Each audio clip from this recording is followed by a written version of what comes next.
gloire. Abraham en conseil Samuel, depuis Porto Novo, République du Bénin, étudiant à l'expertise de la technologie blockchain et crypto-monnaie. Dans cette séquence, j'invite tous mes abonnés à prêter beaucoup attention à ce que je vais dérouler. Parce que c'est le vif même du sujet que j'ai entamé depuis le volume numéro 1. Alors, nous avons parlé tantôt, dans la vidéo précédente, des moyens d'échange que les hommes ont utilisés avant la création de l'outil Internet. Il est de bon temps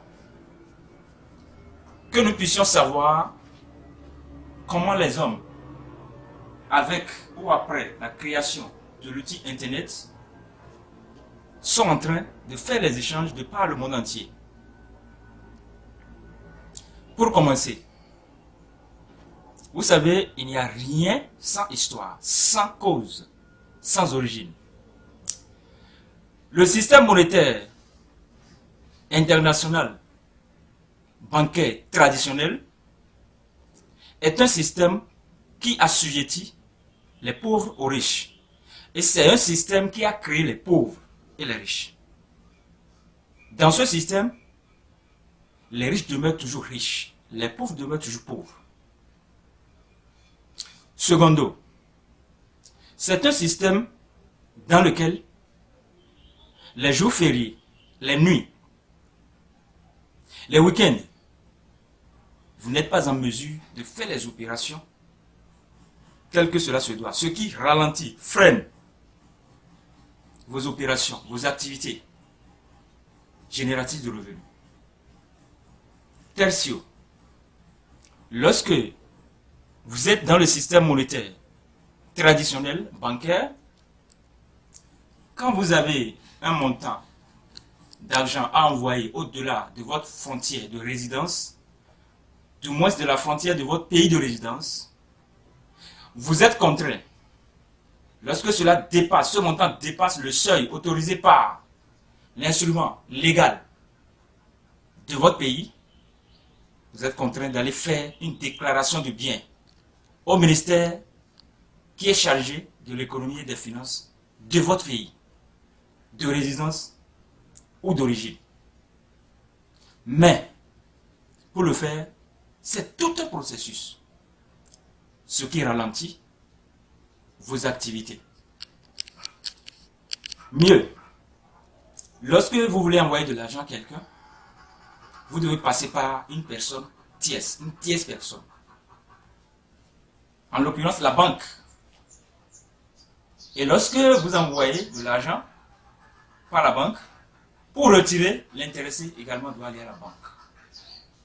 Donc tout ça, les queues à la banque, la nonchalance dans l'interaction, la déception des agents de la banque, tout ça, ça vous crée des problèmes si vous êtes un opérateur économique, un vendeur, etc.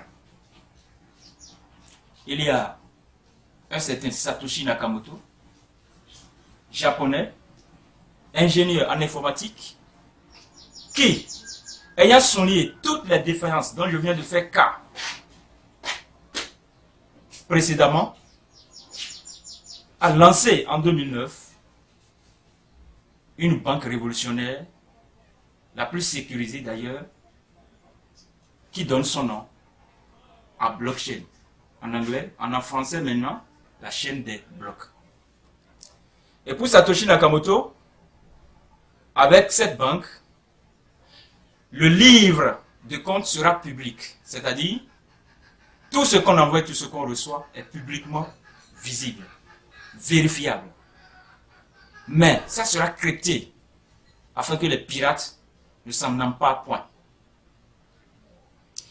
De l'autre côté, il dit, c'est chaque détenteur de la monnaie que cette banque, la blockchain, la chaîne des blocs, va créer, qui sera détenteur, contrôleur propriétaire et gestionnaire de son propre compte, de son wallet, en anglais, portefeuille en français.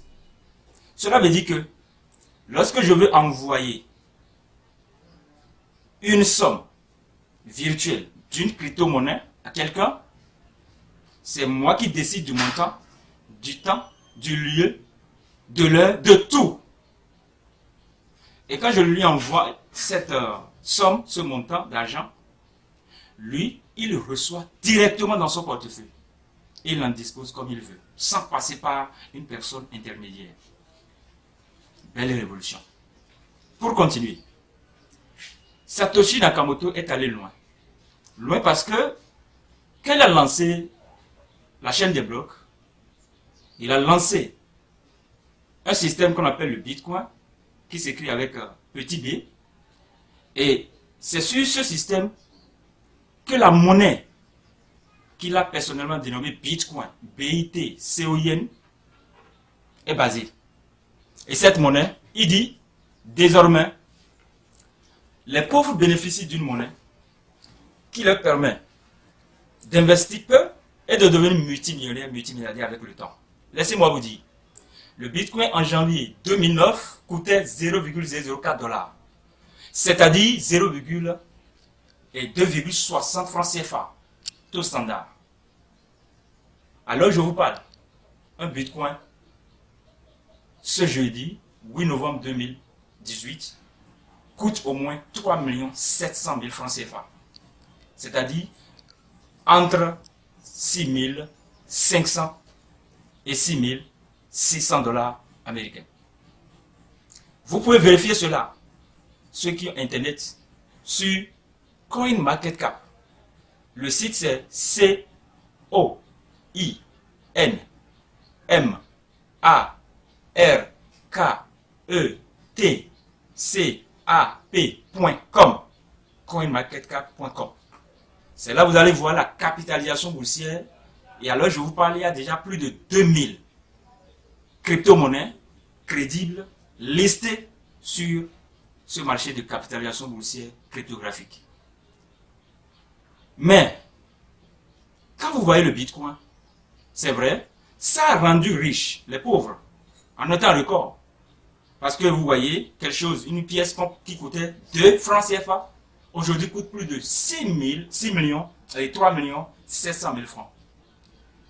Alors, si vous avez seulement 100 pièces aujourd'hui, vous êtes riche. Vous êtes immensement, hyper riche. Mais qu'est-ce qu'il faudra faire? Il faudra voir comment le Bitcoin évolue.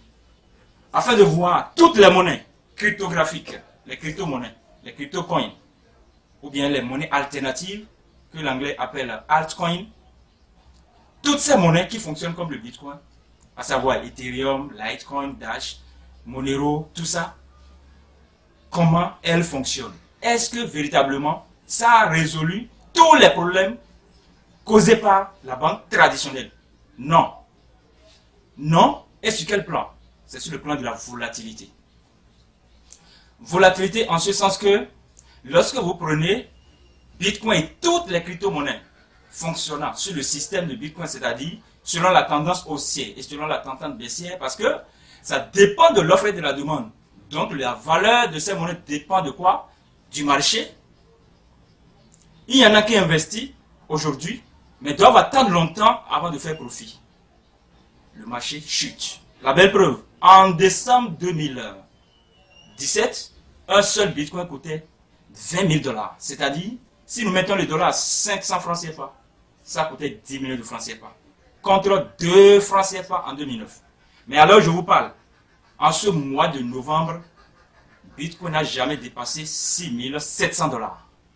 Celui qui a investi dans le Bitcoin en décembre 2007, a-t-il fait profit ou a-t-il fait perte? Il a fait perte.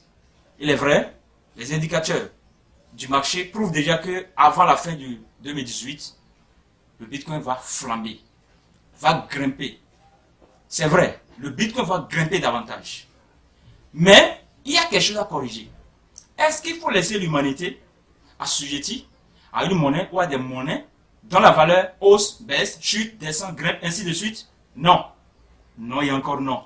C'est pourquoi Satoshi Nakamoto, qui a lancé cette crypto-monnaie Bitcoin qui a révolutionné le système monétaire international a vu un challenger du nom de Chris Kringle des Philippines.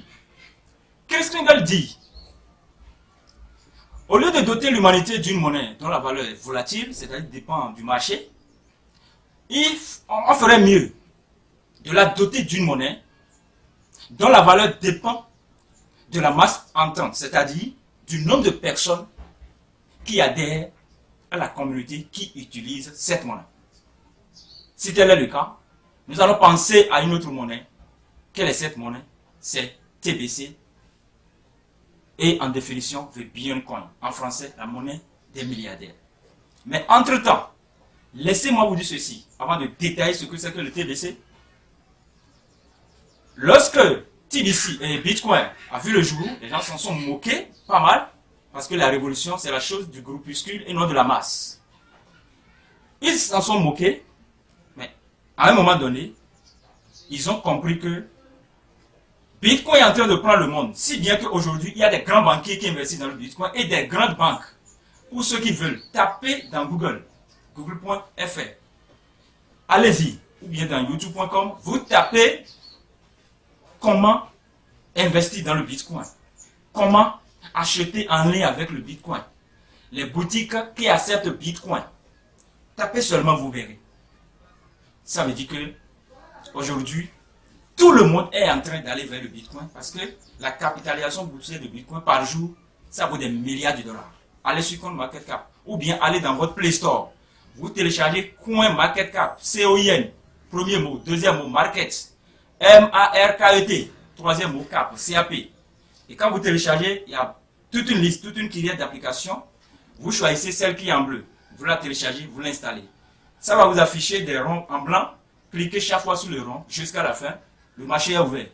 Vous allez constater que quand c'est vert, ça veut dire que en 24 heures, le marché a haussé. Le marché de la crypto-monnaie a haussé. Quand c'est au rouge, ça veut dire que ça a baissé. C'est ça qu'on appelle la tendance haussière ou baissière. Maintenant, lorsque nous parlons de ces monnaies, de ce marché volatile, qui a pourtant attiré l'attention des investisseurs, si vous connaissez John McAfee, celui qui a inventé l'antivirus, lui, quand il va quelque part, c'est des milliards il investit dans la crypto-monnaie. Donc quand il va dans une crypto-monnaie, la crypto-monnaie prend de la valeur. Mais les pays ont commencé par s'y intéresser. Parce que la crypto-monnaie, c'est une monnaie des pauvres, c'est la monnaie de tout le monde. Quiconque veut peut créer sa crypto-monnaie. La belle preuve, Donald Trump a sa crypto-monnaie. Quand vous allez sur CoinMarketCap, vous tapez Trump, vous allez trouver. Poutine en a la sienne. Vous allez voir, il s'appelle Akon, l'artiste Akon, je crois du Sénégal, du Cameroun, qui a une nationalité américaine. Il a lancé sa propre crypto-monnaie. Ceux qui sont fans de Cristiano Ronaldo, ils n'ont qu'à savoir que Cristiano Ronaldo a lancé une monnaie à leur endroit, qu'on appelle Spotcoin. Ils n'ont qu'à chercher dans Google, ils vont trouver. Donc, toute société privée ont commencé à créer les crypto-monnaies. Pour ceux qui connaissent Kodak, Kodak, c'est une société investie dans la cryptographie et dans la photographie. Et en son temps, avant la révolution de l'Internet, tous ceux qui voulaient passer par la photographie devaient aimer la pellicule Kodak. Ou vous n'avez pas accès à la clientèle. Mais quand le virtuel est venu, l'électronique est venu, chacun avec son portable pouvant prendre des vues, traiter les vues, tout ça, Kodak a fait faillite. C'est une société de droit américain. Mais l'année dernière, en 2017, Kodak a lancé sa propre crypto-monnaie qu'on appelle Kodak Coin. Mais aujourd'hui, avec Kodak Coin, il y a plus de 40 millions de dollars que la société a pu mobiliser par crowdfunding et a relancé son entreprise. Bref, les États ont commencé par centraliser la crypto-monnaie, c'est-à-dire qu'ils ont vu qu'on ne peut plus détruire la crypto-monnaie. On est obligé d'accepter la crypto-monnaie. Donc la première puissance, qu'on appelle les États-Unis, serait en train de lancer sa crypto-monnaie du nom de Federal Coin, c'est-à-dire Fedcoin, la monnaie fédérale. Et en Chine, le 9 mars 2018, le gouvernement a lancé une crypto-monnaie nationale du nom de DCEP, Digital Currency Electronic Payments. Alors, lorsque la Chine a lancé sa crypto-monnaie, quelque chose s'est passé. Il y a Petrocoin du Venezuela. Et le Venezuela dit, je veux me préserver des sanctions américaines. Et lorsque vous voyez tous ces pays qui sont en train de s'intéresser à la crypto-monnaie, c'est la preuve que, attention, la crypto-monnaie est une monnaie refuge. C'est l'or du 21e siècle. Mais comme ces monnaies sont volatiles, Chris Kringle dit, comme je le disais tantôt, qu'il faut créer une monnaie qui aura une valeur évolutive, non dégringolante, d'où TBC. Nous allons voir comment TBC peut révolutionner le monde. Donc retenez pour le volume qui suit que TBC fera la substance, l'objet, l'ossature de ce que nous allons dire, de ce que nous allons dérouler. Je vous rappelle, Abraham Aponce Samuel, depuis Porto Novo, leader AMS, et mes contacts, vous les connaissez déjà, plus 229 61 57 58 63, WhatsApp et Telegram, appel plus 229 61 43 26 27. Je vous remercie, Jésus-Christ vous bénisse. C'était le leader Abraham Aponce Samuel, en abrégé AMS. Restez connectés sur notre chaîne.